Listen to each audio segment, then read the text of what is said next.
सर्वत्र प्रसिद्ध होत आहेत की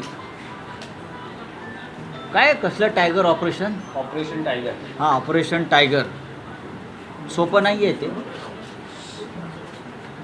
म्हणजे मुळात त्याने एक मान्य केलं की आम्ही अजूनही टायगर आहोत. आमच्यापर्यंत अशा प्रकारच्या कोणत्याही घडामोडीची अधिकृत माहिती नाही. म्हणजे बरोबर ना. तुमच्या माध्यमातून या बातम्या आम्ही पाहतो आहोत, ऐकतो आहोत आणि प्रतिक्रिया देत आहोत.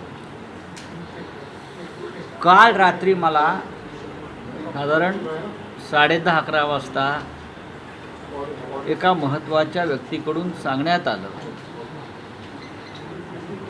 की महाराष्ट्रातील खासदारांना विकत घेतलं जात आहे. विकत घेतलं जात आहे हा त्यांचा शब्द होता. महाराष्ट्रातील खासदारांना, पक्षाचं नाव त्यांनी घेतलं नाही आणि मीही घेणार नाही. महाराष्ट्रातील खासदारांना विकत घेतलं जात आहे. मी म्हटलं काय भाव आहे, भाव काय लागला आहे मला. ते म्हणले भाव तोच आहे हमी भाव 50 कोटी, पण आज रात्रीपर्यंत सगळ्यांना 15